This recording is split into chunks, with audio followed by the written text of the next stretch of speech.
Let's get into some fundamental indicators. And look, firstly, what we want to do is we want to go to the historical performance of cities. So this is just, and the reason I love this actual data set is because it's pre-COVID, when you didn't have a 0.1 basically free cash society. And you'll see here, you've got Melbourne, they're doing 8.1%, Sydney at 7.6%, and then everywhere else basically lower. Now, one thing I'll say with this is Brisbane will do better than this because it's become a lot better in terms of the fundamental industry there and the actual headquarters, the GDP, businesses moving up there because taxation is a little bit better. And so there's one of the large reasons for that is payroll tax is quite good in Queensland compared to other states. But this is your fundamental historical performance.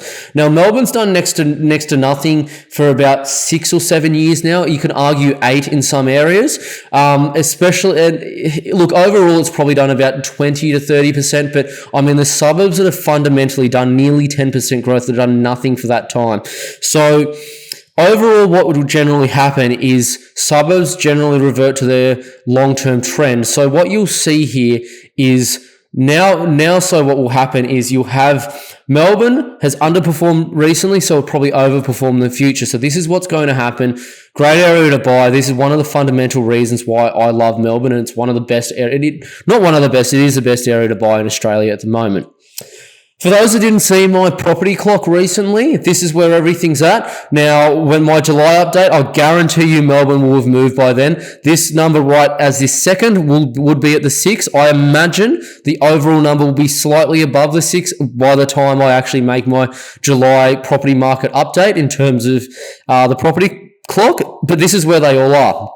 So if you want to go back to the undersupply, oversupply in the future, you'll notice that I said both Perth and Adelaide are going to be oversupplied in the future, and it lines up perfectly with where these markets are at. Brisbane's still got a little bit to go, so obviously you could see there's a little bit of undersupply, and that's because obviously we have the interstate migration and obviously a little bit of international demand with the Olympics coming up too. So this is where they're all at. So that's another reason you'll see basically, these areas perform like they do, but Melbourne is absolutely perfectly positioned there. And I'm telling you right now, this has already moved. By my July update, it'll be even further along past that number 6.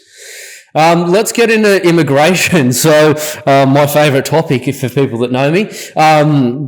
You'll see here, this is just population change by capital city. So the dark blue there is your interstate immigration. Then you sort of say lighter blue is your natural increase. And then your actual sort of orangey there, that there itself is your, should I say, overseas immigration. So as I said to everyone, almost all your overseas immigration pretty much goes into Sydney and Melbourne. The vast majority, I think it's about 65 to 70% of it, if I'm not mistaken.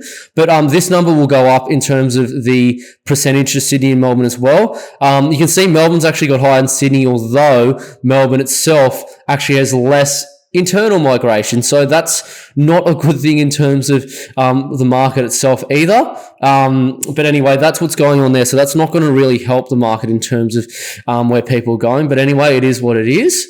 And finally, look, what really here is going to happen too is you're going to have either one or two things. Look, it's likely, especially since the Liberals in Melbourne changed their leader, that probably Labor will be voted out because of their horrific policy.